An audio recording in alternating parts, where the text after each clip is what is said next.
Bueno, chicos, vamos a arrancar con la clase de hoy. Vamos a ver conjuntos numéricos y espacios de representación. En este caso vamos a ver espacio unidimensional y bidimensional, o sea, en una o dos dimensiones. Lo primero que arrancamos es con los conjuntos numéricos. Los conjuntos numéricos fueron creados por el hombre para resolver distintos tipos de problemas, por ejemplo, contabilizar los bienes que tenían. Supongamos que tenemos una vaca, dos vacas, tres vacas, etcétera. Entonces aparecieron los números naturales que representan objetos.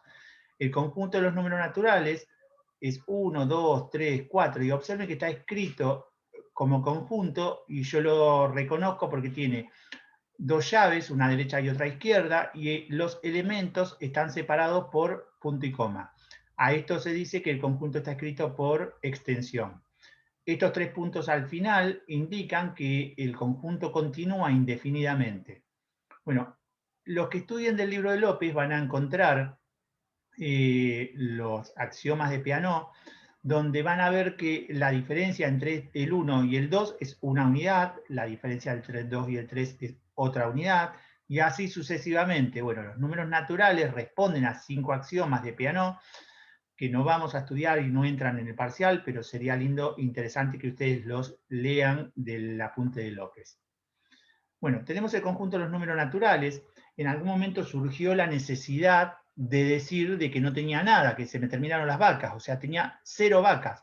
Y el 0 no es un número natural. Entonces apareció los números naturales ampliados, incluyendo el 0, que se escribe como número n sub 0, ¿sí? Escrito por extensión, es lo mismo que teníamos antes, pero donde agregamos el 0. Observe que los números responden a cierto orden creciente de izquierda hacia la derecha. Eso se representa con este círculo rojo donde los naturales, incluyendo el 0, es el 0 y todos los naturales que yo ya tenía. Quiere decir que el conjunto de los números naturales está incluido o está adentro de los números naturales, incluyendo el 0. Posteriormente, a los efectos de hacer algún tipo de operaciones matemáticas, surgió la necesidad de crear otro nuevo conjunto, que es el conjunto de los números enteros, porque cuando yo restaba, por ejemplo, 4 menos 1 no había problema, el resultado era 3, pero si restaba 4 menos 6, el resultado era un número negativo. Como no existían los números negativos, se agregaron los opuestos de los números reales, por ejemplo, el menos 1, el menos 2, el menos 3, etc. Y observen que ahora acá también tengo 3 puntos suspensivos a la izquierda. Esto quiere decir que esto sigue descendiendo hacia el menos infinito. Eso, escrito de manera simbólica, es este círculo verde, donde contiene a los dos conjuntos anteriores, pero agrega estos números negativos. Posteriormente hubo algunos problemas por resolver, por ejemplo, cómo indicaba una porción de algo, o sea, un sexto, un quinto, un medio. Bueno, cuando yo tenía eso, no tenía solución en el campo numérico que yo tenía hasta ese momento, por lo cual aparecieron los números racionales. Un número racional es un número que yo puedo escribir como la división de dos números enteros. Números racionales es un tercio, 1,3 periódico, donde este 1,3 periódico es lo mismo que un tercio, tiene infinitos 3, pero yo sé que siempre van a ser 3, o sea, 3, 3, 3, 3, 3, 3, yo los conozco a todos, por más que no los pueda escribir. 13 quintos menos 8 quintos, y todo esto representó el conjunto de los números racionales. Posteriormente, aparecieron algunos otros números que no podían escribirse como el coeficiente de dos números enteros. Por ejemplo, el número pi. ¿Y qué diferencia hay entre pi y 1,3333? Bueno, que en el anterior yo conozco todos los números. En cambio, en pi no conozco los últimos números. De hecho, podría calcular una cantidad muy grande de números o de decimales de pi y siempre el siguiente va a ser distinto a los anteriores. Por lo cual, yo digo que el número pi es un número irracional. Bueno, así como el número pi es irracional, la raíz cúbica de 3, la raíz cuadrada de 5 también son irracionales, así como lo es el número pi, raíz de 2, raíz cúbica de 13, etc. Entonces, a todo este conjunto lo llamo irracional. Y fíjense que no se solapa con todos estos, o con ninguno de estos otros conjuntos anteriores. Ahora, si yo tomo este conjunto de los racionales y el conjunto de los irracionales, tengo el conjunto de los números reales. Todo eso tiene una correlación con lo que ustedes conocen como recta numérica. La recta numérica es el espacio unidimensional, porque tiene una sola dimensión, donde yo voy a ir colocando los distintos números. Por ejemplo, en números naturales coloco el 1, coloco el 2, el 3, el 4, el 5, etcétera, hasta el más infinito. O podría poner el 0, entonces tengo los naturales incluyendo el 0, y puedo agregar el menos 1, el menos 2, el menos 3, entonces ya tengo los números enteros. O podría agregar, por ejemplo, entre el 0 y el 1, agregar un medio. Y ya tengo los fraccionarios. Ahora, entre un medio y el 1, acá, por ejemplo, tengo el 3 cuartos. Y acá, entre 3 cuartos y 1, tengo, por ejemplo, el 7 octavos. Y resulta que entre un medio y 1 tengo infinitos números racionales. Adicionalmente, se sumaron los números irracionales, por ejemplo, raíz de 2, que va a ser 1,41 y pico, pi, que va a ser 3,14 y pico. Bueno, y todos los números irracionales que lo que hacen es completar lo que se llama la recta numérica. Por eso se dice que la recta numérica tiene una densidad similar a la de los números reales. Yo puedo afirmar de que a cada uno de los infinitos puntos de esta recta numérica le corresponde uno de los infinitos números reales que pertenecen obviamente al conjunto de los números reales. ¿Sí? A eso se llama densidad de la recta numérica. Algo que lo van a estudiar ustedes después tranquilos de los apuntes, especialmente del apunte del ingeniero Carlos López, es las propiedades de los números naturales o las propiedades de los números reales en general. Propiedad conmutativa, propiedad asociativa, si existe el inverso aditivo, etc. Todo lo tienen ahí, es muy sencillo, ya lo vieron en la secundaria, lo vieron en el curso de ingreso, no tiene sentido que lo repitamos ahora, pero léanlo, péguenle una repasada, porque de 2x3 vamos a hacer referencia a alguna de esas propiedades. Ahora, lo que vamos a hacer es calcular algunas cosas con respecto a la recta numérica. La primera es la distancia entre dos puntos entre una recta numérica. Supongamos que yo tengo tengo la recta numérica, tengo este punto que lo llamo x0, tengo este punto que lo llamo x1. Por cómo se construye la recta numérica, de acuerdo a lo que habíamos hecho recientemente, yo sé que los números, si yo estoy parado acá, los números a izquierda son menores y los números a derecha son mayores. O sea, la recta numérica aumenta a medida que yo voy hacia aquel lado. Entonces, si yo, por ejemplo, tengo que esto es 3 y esto es 8, yo veo que acá tengo el 4, 5, 6, 7 y 8. Tengo 5 unidades, la distancia. 5 unidades con las que esté trabajando. Y la distancia que va a ser igual a 8 menos 3, igual a 5. ¿Bien? Entonces, la distancia podría decir que es x1 menos x0. ¿Bien? Pero ¿qué pasa si yo, por ejemplo, en vez de tener números tan sencillos como esos, tengo que x1, a mí no me lo dan dibujado, me dice que tengo que un número x1 es igual a raíz cuadrada de 2, y un número x2 es igual a 8 quintos.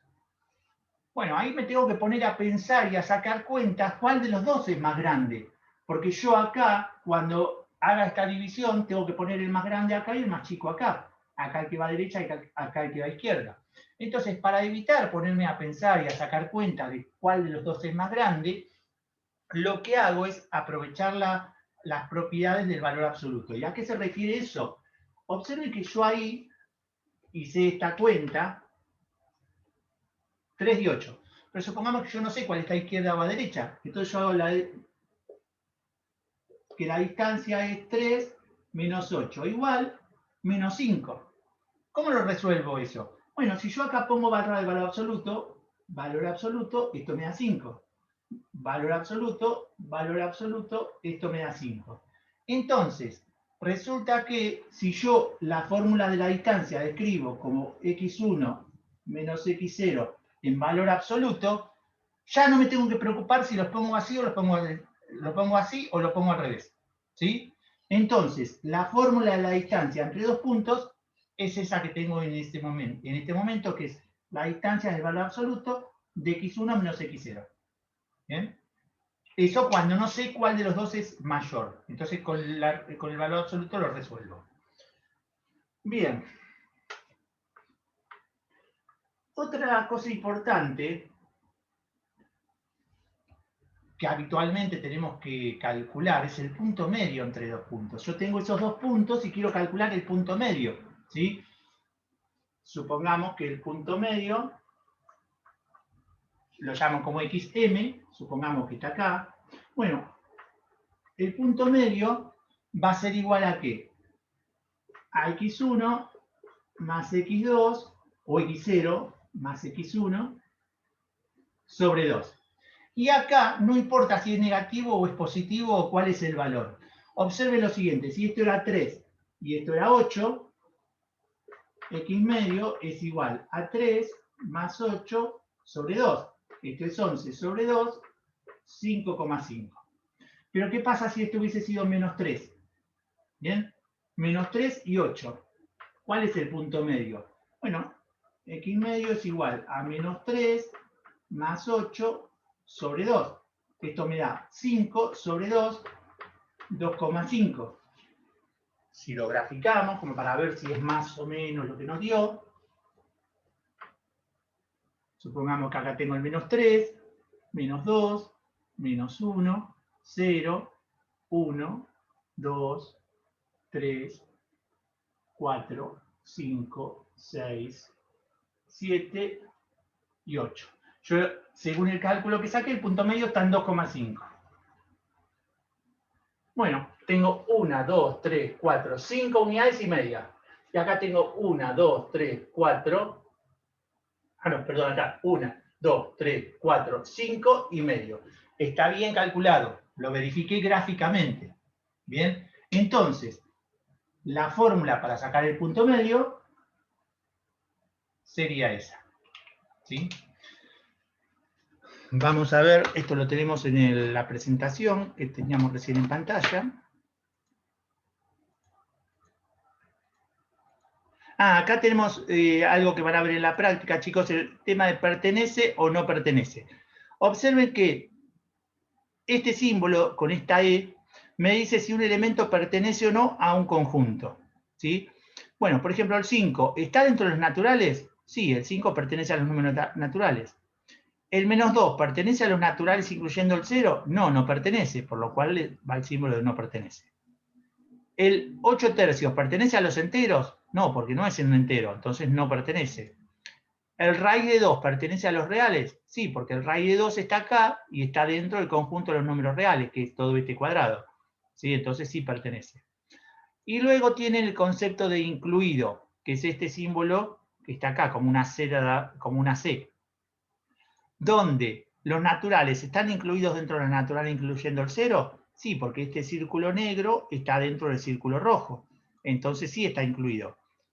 ¿Los irracionales están contenidos dentro de los racionales? No, porque este círculo gris que tengo acá, que es irracionales, no está contenido dentro de los racionales.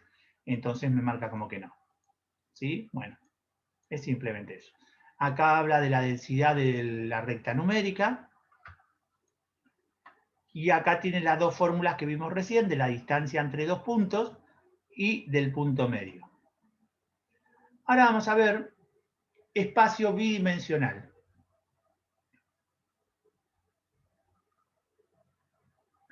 El espacio bidimensional es un plano, ¿sí? ¿Y por qué es importante que aprendamos a manejarnos bien con los distintos sistemas de representación bidimensional? Bueno, fundamentalmente porque son un lenguaje universal. Si yo a cualquiera de ustedes les digo, dibujen un sistema de coordenadas cartesianas, ustedes ya lo saben dibujar, ¿bien? Saben que tienen dos ejes, a este eje lo llamo X, a este eje lo llamo Y. Si yo a cualquiera de ustedes le doy el par ordenado, por ejemplo, 3, 1, y les digo que lo grafiquen ese punto, ustedes saben que este es un punto del plano que se corresponde a 3 unidades en X, 1, 2, 3 unidades en X, 1 unidad en Y. Vienen acá y me dicen que ese es el punto P. Bueno, lo que tiene importante esto es que alrededor del mundo, en cualquier país, cualquier estudiante de ingeniería o de cualquier materia que vean este tema, yo les pido que grafique este punto y va a graficar exactamente lo mismo. Por eso es universal. Adicionalmente, yo tengo que saber interpretar gráficos. ¿Por qué? Porque los gráficos son fundamentales en ingeniería. Ustedes, por ejemplo, van a ir a comprar un motor eléctrico y les dicen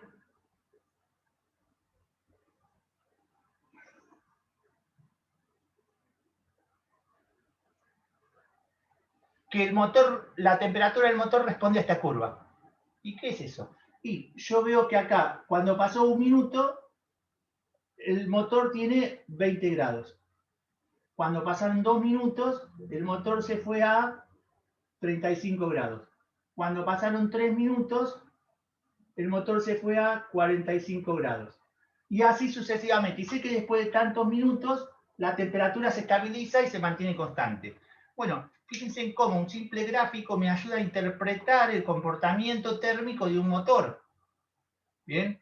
Entonces, así como ese gráfico, yo les di ese ejemplo, ustedes habrán visto multiplicidad de gráficos a lo largo de la secundaria o en el curso de ingreso o en un libro que han leído, donde ustedes pueden identificar los distintos ejes que corresponden a distintos valores y pueden interpretar el gráfico que están mirando, ¿sí?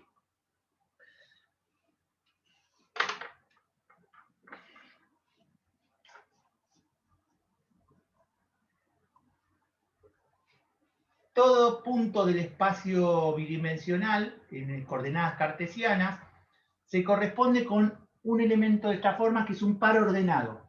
¿Por qué digo que es un par ordenado? Porque si yo les doy el punto 3, 1, ustedes lo van a dibujar en un lugar como hicimos recién.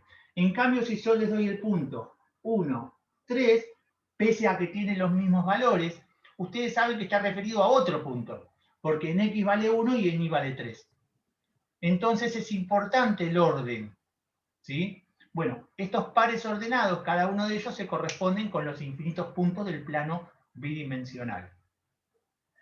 Al primer valor se lo llama abscisa y al segundo valor se lo llama ordenada.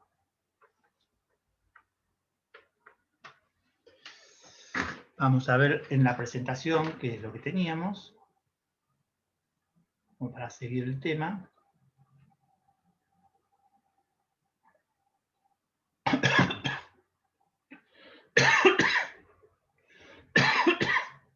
Perdón.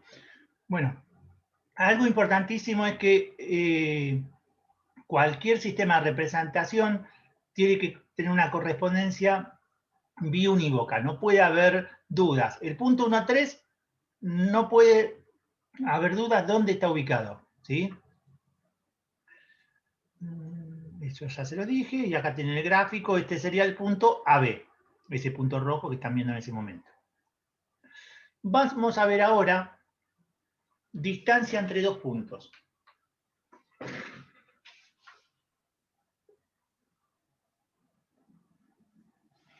Supongamos que tenemos dos puntos cualquiera, el punto P0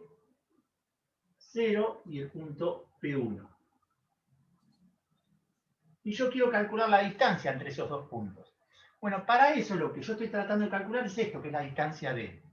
Me voy a valer de que conozco que estos dos ejes son perpendiculares entre sí. Entonces voy a graficar líneas paralelas a esos ejes.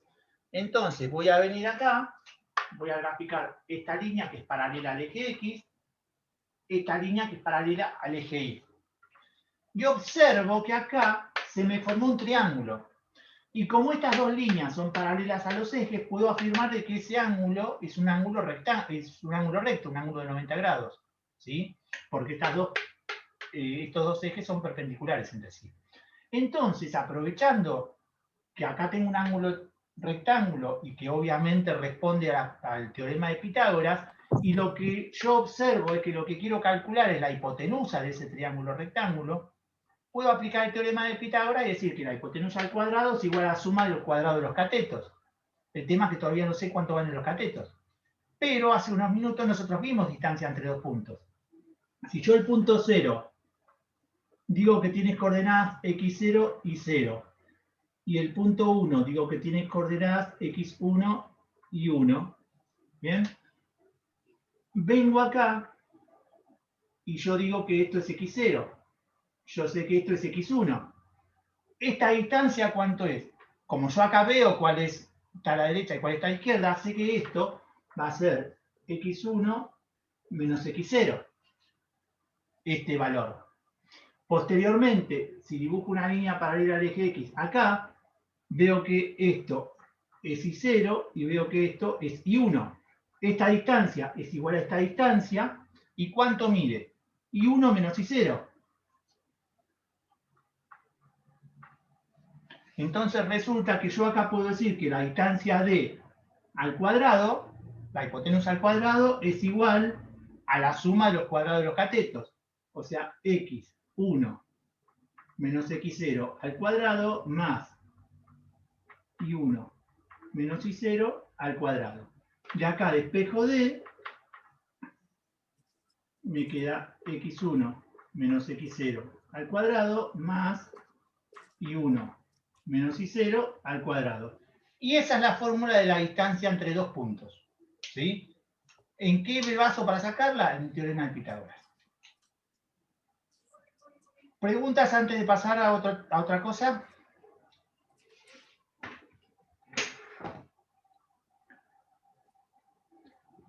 Fíjense, chicos, que acá tengo esta distancia y acá tengo las fórmulas que vimos recién en el pizarrón.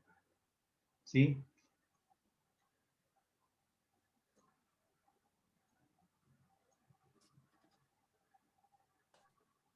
Bueno, ahora vamos a ver la división de un segmento en una razón dada.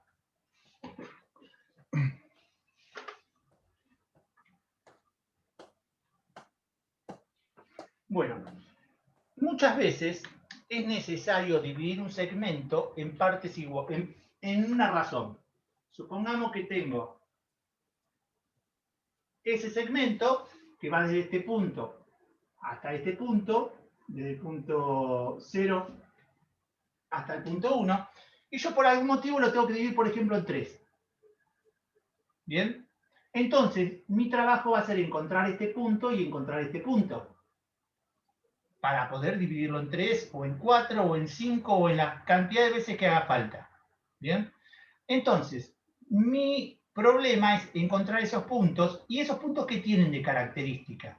Bueno, fíjense que si yo encuentro este primer punto, ¿sí? Yo tengo este segmento que une el punto inicial con ese punto que estoy buscando. Y tengo este otro segmento que une ese punto con el final. Y si los tres lados son iguales, este segmento dividido este segmento más grande vale 1/2, porque este es exactamente la mitad. Entonces resulta que tiene una razón de 1/2. Ahora, ¿qué pasa si yo quiero encontrar el segundo punto? Bueno, tengo este segmento que une el origen con ese punto, y tengo este otro segmento que une ese mismo punto con el final. Pero en este caso, este segmento es el doble que este. Entonces, la razón para este punto en particular va a ser 2. ¿Y cómo es eso? Al final no entiendo bien. Bueno, resulta que la razón va a ser la distancia desde el punto inicial hasta el punto que estoy buscando, dividido la distancia del punto que estoy buscando hasta el punto final. Y a eso se define como razón. Bien, ahora todavía no encontramos nada, todavía no sé cómo encontrar esto, o sea, no entiendo bien de qué estoy hablando. Bueno, vamos a tratar de analizar qué datos tenemos y tratar de encontrar algunas fórmulas para poder encontrar esos puntos. Porque en definitiva eso es lo que estamos buscando. Bueno, acá vamos a escribir uno solo. Supongamos que queremos encontrar ese punto en particular, el segundo que habíamos visto, ¿sí? Bueno, lo que voy a hacer, como hice hoy, es dibujar líneas paralelas a los ejes para poder construir triángulos rectángulos. Entonces, dibujo una línea acá, dibujo otra línea acá, dibujo una línea acá y dibujo otra línea acá. ¿Sí? Bueno, observemos que... Esta no hace falta, perdón. Sí, sí hace falta. Observemos que si este es el punto 0,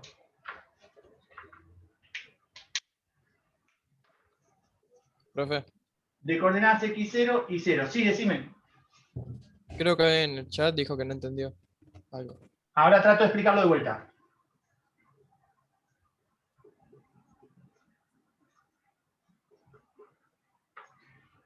A ver, rebobinando, tratando de explicarlo de vuelta. La idea es encontrar la razón en la cual este punto divida este segmento. Yo, por la forma en que lo construí, sé que este segmento es el doble que este. Entonces yo ya sé que la razón va a ser 2 para ese punto. Pero ¿qué pasa si el punto está en cualquier lado? La razón puede ser cualquier número. ¿Cómo encuentro la razón? Bueno, lo voy a encontrar mediante unas fórmulas que vamos a tratar de deducir ahora. ¿Sí? ¿Yo qué datos conozco? Conozco las coordenadas de este punto, el punto x0 y 0. Eso es un dato. Las coordenadas de este otro punto, que es un punto x1 y 1. Y conozco un punto genérico xy. Supongamos que a mí me dan la razón y me dicen, encontrar el punto donde se divide ese segmento en una razón 1, 2, 3, un medio, cuarto, un número me dan. Bueno, resulta que yo conozco la razón y sé que la razón es la división de estos dos segmentos. Entonces, a partir de ahí, lo que hago es dibujar esas líneas y observo que se me forman dos triángulos. Acá, observen que tengo un triángulo más grande, un triángulo rectángulo, y acá arriba tengo un triángulo más chico, este triángulo que está acá. ¿Sí? Y acá tengo el otro triángulo más grande. Bueno, ¿qué tienen de iguales o de parecidos esos dos triángulos? Que los dos tienen los mismos ángulos. Este ángulo es igual a este ángulo es igual a ese porque es el mismo, y este ángulo es igual a este. Cuando pasa eso, yo puedo aplicar un teorema que se llama teorema de Tales, que me dice que si dos triángulos tienen sus ángulos iguales, sus lados son proporcionales. Y con eso, ¿qué gano? ¿Para qué me sirve? Bueno, me sirve porque yo sé que si yo divido este segmento, como todos los triángulos son proporcionales, va a ser lo mismo que dividir este segmento en X, divido este segmento en X también. Entonces, lo que voy a hacer, como esto no lo puedo calcular directamente, voy a poder calcular acá. Porque acá, si yo veo que esto es X0, esto es X y esto es X1, yo sé que este segmento mide X menos X0, este segmento hasta acá. Y sé que este segmento mide X1 menos X. ¿Bien? Entonces, esto lo voy a reemplazar acá. ¿Bien? Entonces digo que la razón va a ser igual a X menos X0 sobre X1 menos X. De acá, lo que voy a tratar de hacer es despejar X. Porque en definitiva, todo esto, si a mí me dieron la razón 2, por ejemplo, yo lo que tengo que encontrar es esta coordenada en X. O sea, ¿cuánto vale esto? Entonces, acá lo tengo que despejar. Porque esto me lo dieron, es un dato. X no lo conozco. X0 me lo dieron, es un dato. ¿Dónde arranca el segmento? X1 también me lo dieron. Es un dato. ¿Dónde termina el segmento en X? Y este X es el mismo que este, que es el que no conozco, que es lo que quiero despejar. Entonces, de esa ecuación despejo X. ¿Cómo lo despejo? Paso multiplicando.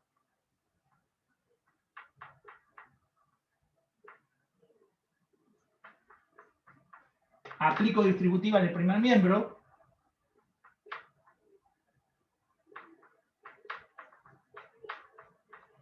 Ahora, todo lo que tenga X lo paso a la mano a la derecha del signo igual, y todo lo que sea números con X0 o X1 lo paso a la izquierda. Entonces me va a quedar R por X1 más X0 igual. Este Rx lo paso para allá, entonces me queda el X que ya estaba más R por X. Yo quiero despejar X, entonces saco factor común X acá. Esto yo les decía hace un rato que tienen que estudiar las propiedades de los números reales, y una de las propiedades es que la suma es conmutativa. Entonces escribir esto, o escribir X0 más R por X1 es lo mismo que está arriba, pero escrito al revés, ¿sí? Es por la propiedad conmutativa. Simplemente por una cuestión de ordenarlo, para que les aparezca igual que como les aparece en el resto de las ecuaciones. Chicos, tengan presente que ahí vi que alguien escribió el chat, pero yo estoy lejos de la computadora y no alcanzo a leer. Así que si tienen alguna duda muy importante, habiliten el micrófono y me la dicen. Si no, después, cuando me acerco a la computadora, se las contesto. Y acá saco factor común X. Entonces hago X, factor común ¿de quién? De 1 más R. Posteriormente, de acá, despejo X. Entonces, vamos a borrar esto que ya no lo usamos. Me va a quedar que X, paso este paréntesis dividiendo, y me va a quedar X0 menos X1, menos R por X1, más, perdón, X0 más R por X1 sobre 1 más R, igual X. Y esa es la fórmula con la cual yo puedo averiguar dónde está el valor X. Fíjense que X0, X1 lo conozco. La razón es un dato que me dan. Entonces, con todos esos dos datos, yo puedo averiguar X. Si yo en vez de hacer esto para allá, lo hubiese hecho para acá, o sea, lo hubiese apuntado al eje de las Y, hubiese llegado a esta otra ecuación. Yo borro esto, chicos, pero todo, primero, que el video queda grabado, y además todo esto ustedes lo tienen en los apuntes. Hubiesen llegado a que Y es igual a I0 más R por I1 sobre 1 más R. ¿Sí? Bueno, ahora vamos a ver algo que es importante, y es lo siguiente. ¿Qué pasa si yo, en vez de un punto cualquiera que divida el segmento en 3, o en 4, o en 5, yo quería de ese segmento el punto medio? El punto medio supongamos que es este. ¿Sí? Fíjense que la razón era este segmento dividido este segmento. Pero si este es el punto medio, yo tengo que la razón es igual a este segmento dividido este segmento. O sea, un segmentito que mide algo dividido otro segmentito que mide lo mismo. Esto dividido esto me da 1. Entonces resulta que un caso particular, cuando la razón es 1, me da el punto medio. Y otro dato particular, observen en esta ecuación. Si yo reemplazo R por 1, o sea, la razón digo que es 1. ¿Qué pasa si lo reemplazo acá? ¿Qué me va a quedar?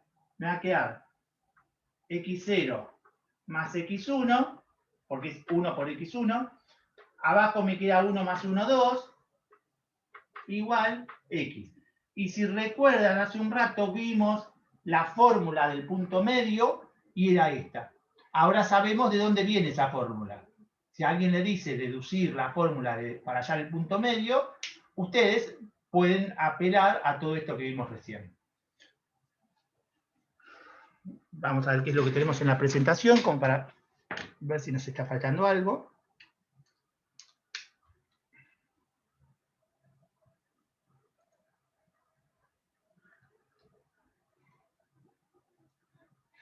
Bueno, acá tienen, chicos, el punto P0, el punto P1, un punto intermedio P.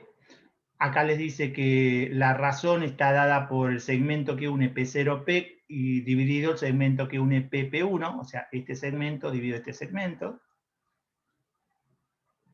Acá, fíjense que hizo todas las líneas paralelas a los ejes, y acá habla del teorema de Tales, que es lo que yo les mencioné recién en el pizarrón.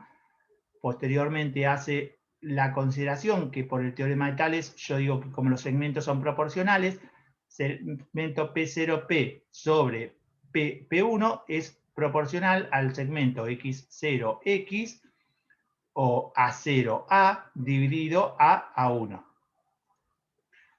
Como yo puedo calcular cuánto vale este segmento y cuánto vale este segmento, que es esto que tenemos acá, puedo decir que despejando llego a esta fórmula, que el despeje lo vimos en el pizarrón.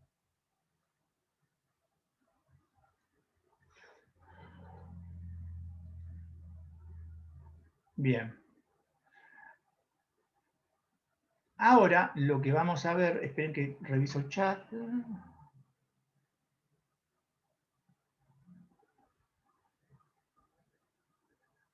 Bueno, hay alguien que había puesto, no entendí, no sé si querés hacer alguna pregunta puntual, no sé qué parte no entendió, no se entendió. No, chicos, no hay recreo, terminamos esto, ya falta poquito, ya faltan unos minutos y terminamos. Profe, a mí no me quedó muy en claro la parte en la que explicaste que se divide en 3 puntos. Eso lo vas a ver en la práctica. O sea, a vos lo que te tiene que quedar en claro son estas dos ecuaciones y cómo llegué a esas dos ecuaciones. Y digamos, ¿qué es dividir un segmento en una razón dada? Después, la parte de dividir en 3 o en 2, hay ejercicios en la práctica donde lo vas a poder resolver y lo van a ver bien. Y van a ver qué razón le corresponde a cada punto. Estamos. Profe, yo no entendí qué era una razón. Una razón es una división. Si yo divido 1, divido 2, esto es un medio. Si divido 3, divido 1, esto es 3. Bueno, la razón o la división me da un medio o la división me da 3. A eso se refiere. ¿Y de qué razón está hablando? O sea, ¿de qué razón estoy hablando acá? Suponete que vos tenés esto, tenés ese segmento. Y yo quiero este punto. Y este punto, yo digo que tengo este segmento dividido este segmento. Suponete que este segmento mide 5 y este mide 15. 5 dividido 15 igual 1/3. Entonces la razón en ese punto es 1/3. ¿Sí? Que puede ser que te den para calcular la razón o puede ser que te den para calcular el punto. Suponete que este es el punto 3, 3. Y este es el punto 8, 8. Bueno, este punto, ¿dónde está? ¿Cuáles son las coordenadas de ese punto? Bueno, si vos sabés que la razón es 1/3, reemplazás acá, ponés x0 igual 3, x1 igual 8, la razón 1/3, 1 más 1/3, sacás esta cuenta y eso te va a dar el valor en x. Haces lo mismo con y hallás el valor de las coordenadas de ese punto que te divide a ese segmento en una razón de 1/3, por ejemplo. ¿Sí? ¿Queda un poquito más claro de qué se trata la razón? Sí, profe, yo entendí. Bien. Bueno, vimos, chicos, el sistema de coordenadas cartesianas ortogonales, pero resulta que no es el único sistema que hay y que de hecho hay otros sistemas que en algunos casos o en algunos ejemplos son mucho más útiles y en otros no. Vamos a tener que ejercitar mucho y aprender cuándo utilizar uno u otro. El sistema que vamos a ver es el sistema de coordenadas polares. Resulta que, como dijimos anteriormente, lo más importante de un sistema de coordenadas es que identifique unívocamente a un punto del plano. Supongamos que mi pizarrón es un plano y yo tengo este punto, el punto P. ¿Bien? Ese punto P yo lo quiero identificar y para eso lo que voy a hacer es dibujar un polo, que es un origen, un punto, y un eje polar. ¿Bien? Resulta que si yo trazo una recta que vaya del punto al polo, voy a tener una distancia que la llamo ρ, supongamos 5. Y voy a tener un ángulo que lo llamo alfa, supongamos 44 grados. Bueno, resulta que con 44 grados y una distancia de 5, ese es el único punto que existe. No hay otro punto que tenga una distancia de 5 y un ángulo de 44 grados. Entonces, mediante una distancia que la llamo ρ y un ángulo que lo llamo alfa o de cuadrado phi o lo que sea, bien, con el nombre que lo quiera dar, yo identifico unívocamente a cualquiera de los puntos del plano. Eso se llama sistema de coordenadas polares. Bien, tengo un polo y un eje polar. Así como antes tenía dos ejes de coordenadas cartesianas, ahora tengo un polo y un eje polar. Y de esa manera también puedo identificar unívocamente a un punto en el plano. Un detalle muy importante es que esta identificación es para ese punto. Pero en realidad yo la puedo generalizar y digo que el punto es igual a ρ, phi más 2 por k por pi. 2pi es 360 grados y k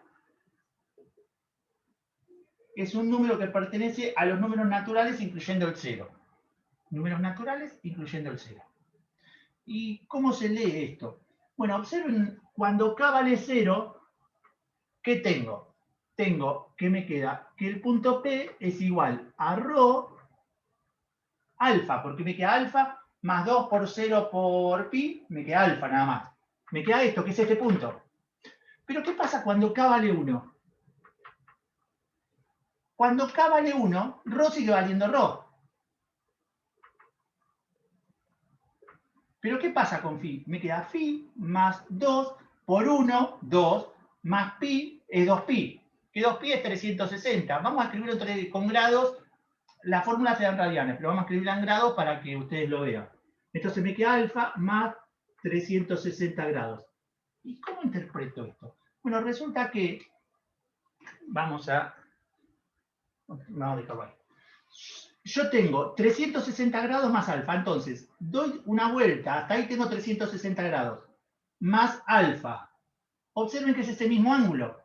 Y como ρ es el mismo, supongamos que era 5, tengo 5 y el mismo ángulo. Si yo ya había dicho que esto era 5, 44 grados, ahora que estoy diciendo que es 5, 44 más 360 sería 404 grados. Entonces, resulta que este mismo punto yo lo puedo escribir así o así. ¿Bien?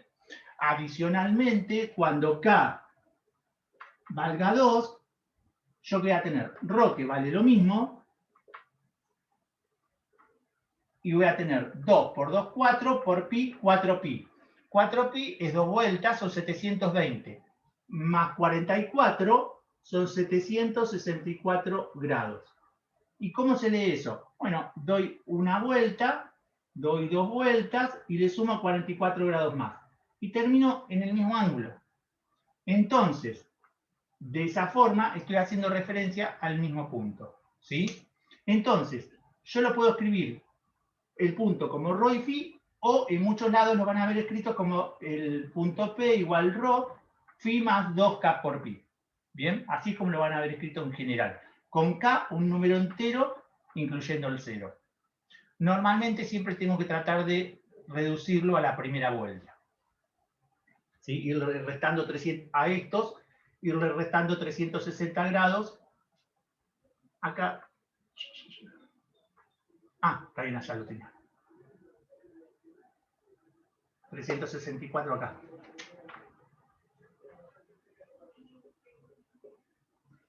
Bien. Bueno, ¿se entendió esto, chicos, cómo identifico un punto en el sistema polar? Profe, una duda. ¿Vos habías dicho que 2pi era 360? ¿Así? Sí, sí. Ah, listo. Bien. Ahora, resulta que yo les dije que ustedes que vimos dos sistemas y tenemos que encontrar alguna relación entre ellos, porque vamos a ver que muchas veces que tengo un problema en coordenadas cartesianas y me conviene llevármelo a coordenadas polares, o otras veces que tengo el problema en coordenadas polares y me conviene llevarlo a coordenadas cartesianas. Por eso es que necesito establecer alguna relación entre ambos sistemas. Esa relación la vamos a ver de la siguiente manera. Yo voy a dibujar mi sistema de coordenadas cartesianas, x, y, voy a dibujar un punto P, que es un punto que tiene coordenadas x, y. O x0 y 0, o llámelo como quieran, ¿sí? O A y B, en algún lado está escrito como A y B también. Lo importante es que esta es la abscisa y esta es la ordenada. Bueno, resulta que ahora lo que voy a hacer es superponer el sistema de coordenadas polares para tratar de encontrar alguna relación. pero no lo voy a superponer en cualquier lado, sino que lo que voy a hacer es hacer que el polo coincida con el eje con el origen de coordenadas. El polo lo ubico acá. Y el eje polar lo ubico acá. Entonces, ese punto va a ser esta distancia, que es ρ, y este ángulo, que es alfa. O sea, ese punto lo voy a llamar como ρ, y alfa en coordenadas. Acá está escrito en coordenadas cartesianas y acá está escrito en coordenadas polares. Ahora, si observo, yo puedo dibujar esta línea paralela acá y se me forma un triángulo rectángulo. Ese triángulo rectángulo, empiezo a mirarlo y resulta que este cateto lo conozco. Esto es x, el valor este de x, 5, 6, 8, lo que sea.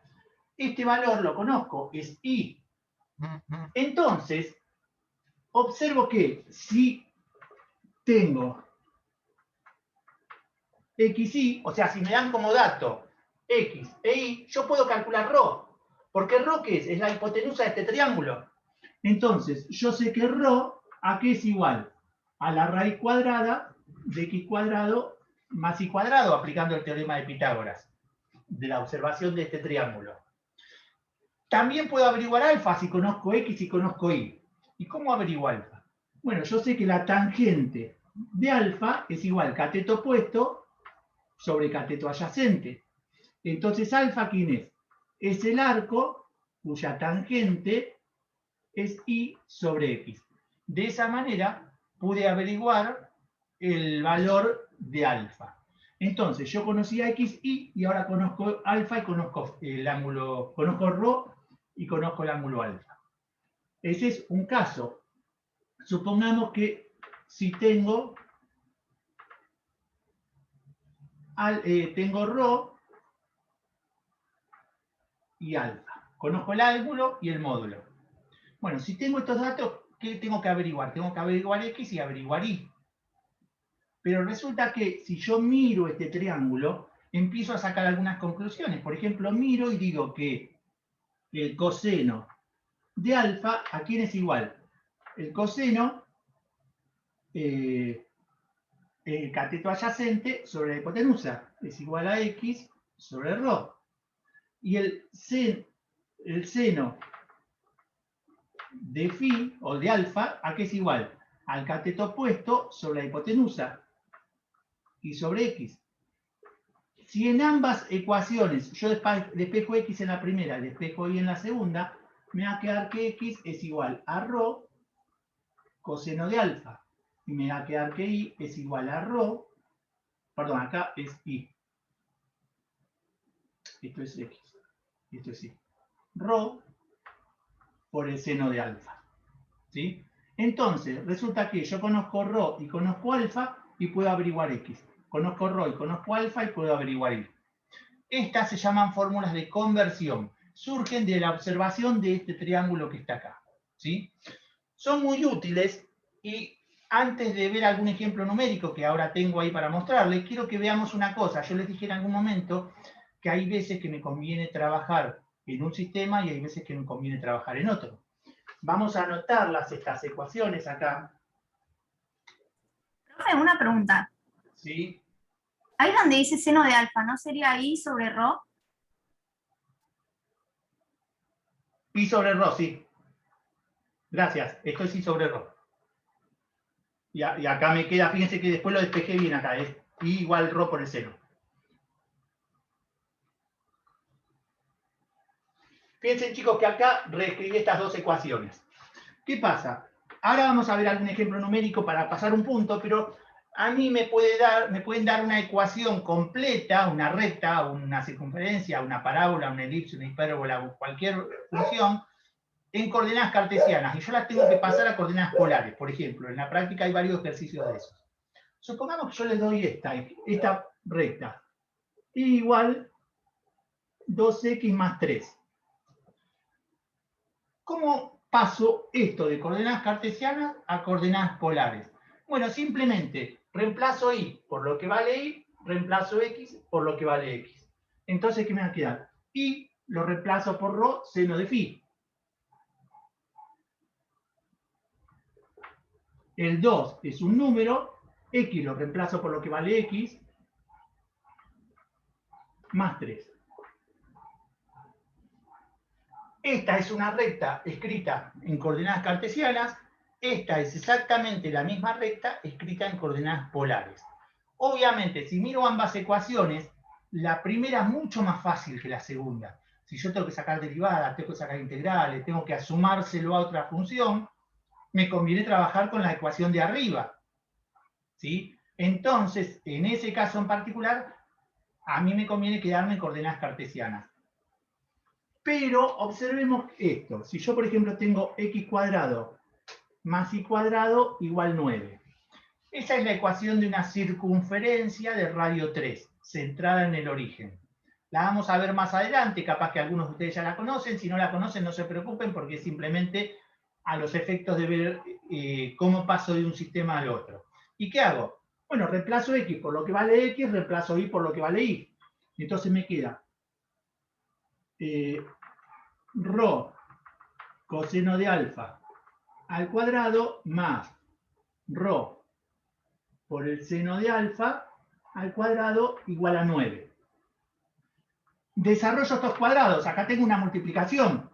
El producto distributivo con respecto a la multiplicación. Entonces, ¿qué me queda? Me queda rho cuadrado coseno cuadrado de alfa más rho cuadrado seno cuadrado de alfa igual a 9. Acá puedo sacar factor común rho cuadrado. Rho cuadrado, factor común ¿de qué? De coseno cuadrado de alfa más seno cuadrado de alfa igual a 9. Pero observen lo que tengo dentro del paréntesis, es una identidad trigonométrica y que me dice que el cuadrado, el seno al cuadrado más el coseno cuadrado de un ángulo es igual a 1. Entonces todo este paréntesis vale 1. Entonces en definitiva me queda rho cuadrado igual a 9. Rho cuadrado por 1 es rho cuadrado igual a 9. Luego me queda que rho es igual a la raíz de 9. Como rho es una longitud de la raíz cuadrada, yo tengo que tomar el signo positivo. Entonces luego digo que rho es igual a 3. Observen que yo acá llegué a esa ecuación, partiendo de esta otra. Esto es una circunferencia centrada en el origen de radio 3, escrita en coordenadas cartesianas ortogonales. Esta es la misma circunferencia de radio 3 centrada en el origen en coordenadas polares. Entonces observen que esta ecuación es mucho más sencilla que esta. Entonces, en este caso me conviene, si yo tengo que sacar una integral, una derivada, o si tengo que sumar a otra ecuación, seguramente me va a convenir pasar la ecuación a coordenadas polares. Por eso es tan importante practicar y ver que en una recta no me conviene pasarla, que en una circunferencia sí. Bueno, ustedes van a ir ganando en conocimiento a medida que vayan haciendo ejercicio de cuándo les conviene trabajar con una o con otra.